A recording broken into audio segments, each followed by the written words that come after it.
तो चलिए देखिए आज की इस वीडियो में हम लोग क्लास 12 की केमिस्ट्री का काफ़ी ज़्यादा इंपॉर्टेंट ऑब्जेक्टिव क्वेश्चन को करेंगे। यहाँ से आपके बोर्ड एग्जाम में 10 से 15 क्वेश्चन श्योर है सिर्फ इस वीडियो से। तो एक भी स्टूडेंट इस वीडियो को स्किप मत करना है। तो चलिए इस वीडियो को शुरू करते हैं। देखिए पहला प्रश्न क्या है, डेटॉल का उपयोग किया जाता है। कई बार क्वेश्चन पूछा गया है। देखिए डेटॉल का उपयोग जो किया जाता है प्रतिरोधी के रूप में किया जाता है, यानी एंटीसेप्टिक के रूप में किया जाता है। जो भी रहे ऑप्शन मार देना है, ठीक है। अगला देखिए क्या है, न्यूक्लिक अम्लों में कर्म रहता है। देखिए न्यूक्लिक अम्लों में पूछ रहा है इसमें से कर्म क्या सही है। देखिए भस्म रहता है, शुगर रहता है, फॉस्फेट रहता है। ये बिल्कुल क्रम सही दिया गया है, पूछा जाएगा इसी तरह से याद रखिएगा। भस्म, शुगर, फॉस्फेट आपका सही उत्तर हो जाएगा। अगला देखिए पॉलीथीन एक बहुलक, ये क्वेश्चन श्योर है आपके बोर्ड एग्जाम में देखने को मिलेंगे।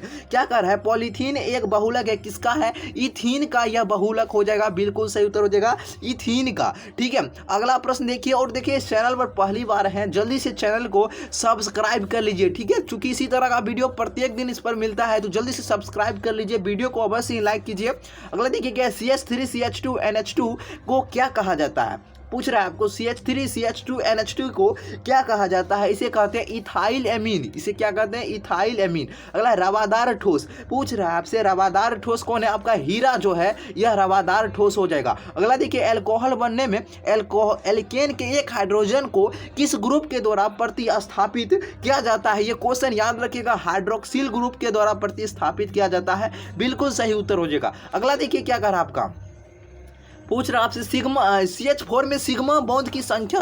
देखिए सिग्मा बॉन्ड से क्वेश्चन श्योर है पूछा जाएगा। पूछ रहा है CH4 में संरचना बना लीजिए इसका, यानी मीथेन का संरचना निकाल लीजिए। सिंगल बॉन्ड के लिए हम आपको बतलाए हैं एक सिग्मा होता है। देखिए 4 सिग्मा हो जाएगा, इसमें प्रत्येक पर एक सिग्मा हो जाएगा। देखिए ऑप्शन नंबर बिल्कुल ये नंबर सही उत्तर हो जाएगा। अगला देखिए किस यौगिक के केंद्रीय धातु का प्रसंकरण है जो कि DsP2 होता है। तो याद रखिएगा NiCN4 का उसके पावर में 2 दिया गया है। इसका जो केंद्रीय धातु का हाइब्रिड यानी प्रसंकरण जो होता है DsP2 होता है। याद रखिएगा क्वेश्चन पूछा जाएगा। अगला है निम्नलिखित में से कौन सी गैस एकल परमाणु, देखिए आपसे पूछा है एकल परमाणविक। देखिए हीलियम जो होता है आपका एकल परमाणविक गैसें हैं, याद रखिएगा। इनमें से कौन अधिकतम लुईस अम्ल है, पूछा जा रहा है आपसे इनमें से कौन है जो कि अधिकतम लुईस अम्ल है। तो Bi3 है, यह बिल्कुल सही उत्तर हो जाएगा। ट्रांजिस्टर सेटों के निर्माण में प्रयुक्त होने वाला तत्व कौन है, याद रखिएगा इस क्वेश्चन को पूछा जा सकता है। ट्रांजिस्टर सेटों के निर्माण में प्रयुक्त होने वाला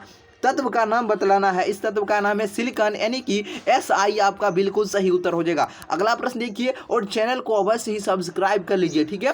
देखिए निम्न में से ताप द्वारा प्रवाहित नहीं होती है। ये देखिए मोललता जो होता है ये ताप द्वारा प्रवाहित नहीं होती है। बार बार क्वेश्चन पूछा जाता है हर साल, ठीक है। परासरणी दाब बढ़ता है जब क्या होता है। देखिए परासरणी दाब बढ़ता है जब आपका तापक्रम बढ़ता है, ठीक है। तापक्रम बढ़ता है तब परासरणी दाब आपका बढ़ता है। विशिष्ट प्रतिरोध की इकाई आपसे पूछा है, विशिष्ट प्रतिरोध की इकाई ओम इनवर्स सेंटीमीटर इनवर्स हो जाएगा। ऑप्शन नंबर बिल्कुल बी नंबर सही उत्तर हो जाएगा। अगला देखिए, अगला है रासायनिक अभिक्रिया जो दिया गया है रिएक्शन, इसका साम्य स्थिरांक Kp निर्भर करता है, तापक्रम पर निर्भर करता है। याद रखिएगा तापक्रम पर बिल्कुल सही उत्तर हो जाएगा। निम्नलिखित में से कौन सा द्रव स्नेही कोलाइड है, आपसे पूछा जा रहा है कौन है जो कि द्रव स्नेही कोलाइड है।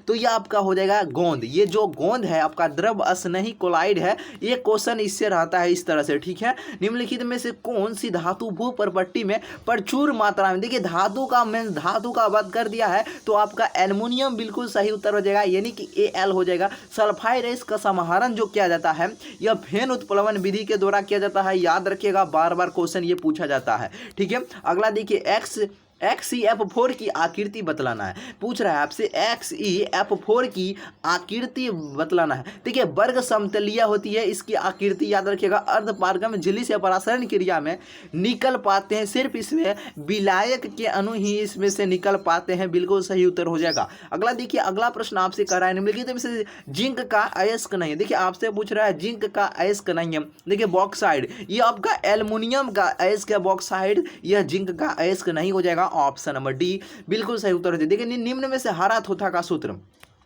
आपसे पूछा जा रहा है कौन है जो हरा थोथा का सूत्र।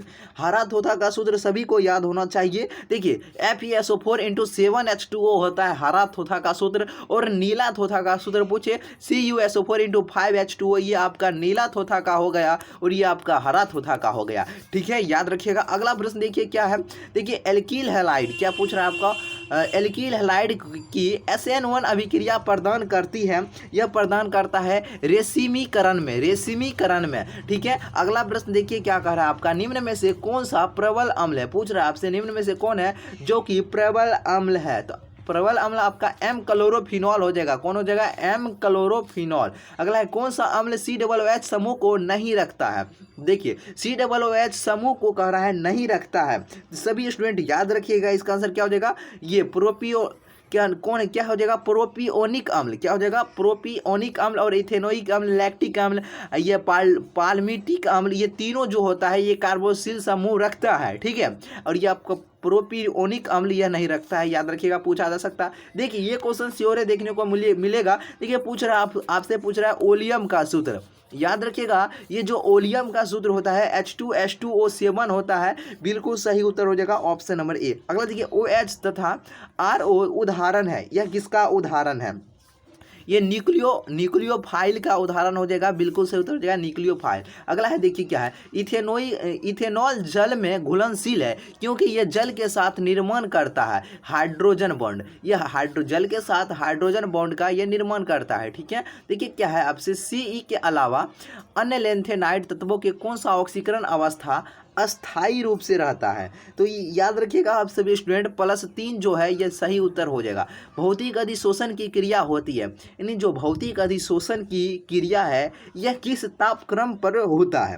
तो सभी स्टूडेंट याद रखिएगा कक्ष ताप पर, याद रखिएगा कक्ष ताप पर। कई बार ये क्वेश्चन आपको बतलाए हुए हैं।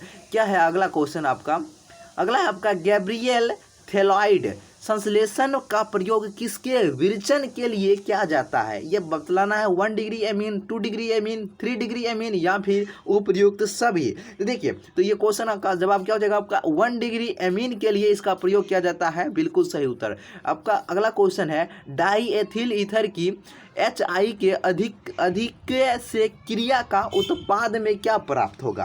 यानी पूछ रहा है डाईएथिल की अभिक्रिया HI के उपस्थिति में कराएंगे तो हमको उत्पाद के रूप में क्या प्राप्त होगा। तो याद रखिएगा एथिल आयोडाइड प्राप्त होता है, एथिल आयोडाइड। अगला प्रश्न देखिए क्या कह रहा है। अगला प्रश्न, समान चुंबकीय आघूर्ण वाले समूह कौन है। पूछा जा रहा है समान चुंबकीय आघूर्ण वाले समूह का नाम। तो देखिए Ti3+ हो जाएगा और V4+ हो जाएगा। बिल्कुल सही उत्तर। ठीक है, बिल्कुल सही उत्तर हो जाएगा ऑप्शन नंबर आपका ए। अब अगला क्वेश्चन है आपका K3, यहाँ पर लिखा हुआ है K3 CROX के होल 3 में CR का उप सहसंयोजन संख्या। कई बार क्वेश्चन बदला है और बार बार पूछा जाता है इस तरह से क्वेश्चन। याद रखिएगा इसका उप सहसंयोजन संख्या क्या हो जाएगा, 6 हो जाएगा। निम्न में से किस में निकिल ऑक्सीकरण अंक 0 है, यानी आपको इसमें निकेल का ऑक्सीकरण संख्या ज्ञात करना है और इसमें किसका ऑक्सीकरण संख्या 0 होगा वही आपका आंसर हो जाएगा। तो आप सभी ज्ञात भी कर सकते हैं। देखिए आप ये C नंबर को ज्ञात कीजिएगा, निकेल का ऑक्सीकरण संख्या, यानी इसको X मानिए प्लस आप देखिए CO का क्या होता है, CO का होता है 0, 0 का 4 से गुना कीजिएगा 0, फिर उधर तो 0 ही रह जाएगा, यानी आपका 0 इसका प्राप्त हो जाता है। ऑप्शन नंबर बिल्कुल C सही उत्तर हो जाएगा। बूझा हुआ चूना, देखिए बूझा हुआ चूना का आपसे सूत्र पूछा है तो आप सभी याद रखिएगा बूझा हुआ चूना का जो सूत्र होता है CaOH होल 2 होता है। बिल्कुल सही उत्तर हो जाएगा। और पूछेगा बिना बूझा हुआ चूना का सूत्र CaO होता है। ठीक है, चलिए अगला देखिए एनिलीन और बेंज एल्डिहाइड क्या है, आपसे पूछा है एनिलीन और बेंज एल्डिहाइड अभिक्रिया है। पूछा है एनिलीन और बेंज एल्डिहाइड यह अभिक्रिया यह कैसी अभिक्रिया है। तो यह आपका संघनन अभिक्रिया हो जाएगा। 1 डिग्री 2 डिग्री 3 डिग्री एमोन्स के पृथक्करण की सबसे अधिक व्यवहारिक औद्योगिक विधि आपसे पूछा है। देखिए ये प्रभाजी आसमन विधि कौन हो जाएगा, प्रभाजी आसमन विधि। आप लोग याद रखिएगा इसी तरह से क्वेश्चन देखने को मिल सकते हैं। ठीक है, उतना आसान भी क्वेश्चन नहीं रहता है बोर्ड में। क्षारीय एमीन अम्ल का उदाहरण है, क्षारीय एमिनो अम्ल का उदाहरण क्या है? हिस्टेडीन। क्या है इसका उदाहरण? हिस्टेडीन इसका उदाहरण हो जाएगा। अगला देखिए, निम्न में से कौन बायोडिग्रेडेबल बहुलक है? आपसे पूछा है क्या इनमें से कौन है जो कि बायोडिग्रेडेबल बहुलक है? तो आपका सेल्यूलोज बिल्कुल सही उत्तर हो जाएगा। अगला देखिए, अगला क्वेश्चन क्या कर रहा है? अगला क्वेश्चन है, स्टार्च अथवा सेल्यूलोज के जल अपघटन से प्राप्त क्या होता है? इसका जल अपघटन से ग्लूकोज प्राप्त होता है। बिल्कुल सही उत्तर हो जाएगा। शून्य कोटि अभिक्रिया के लिए वेग स्थिरांक की इकाई बतलाना है। देखिए, शून्य कोटि अभिक्रिया के लिए वेग स्थिरांक की इकाई mole litre inverse second inverse होता है। सो ऑप्शन नंबर आपका बिल्कुल डी नंबर सही उत्तर हो जाएगा। मतलब इस 42 में से आपका कितना प्रश्न सही हुआ है कमेंट करके बताइए। वीडियो को अवश्य लाइक कीजिएगा। ठीक है, चैनल पर नए तो जल्दी से सब्सक्राइब कर लीजिए। तो चलिए फिर मिलते हैं एक नए वीडियो के साथ।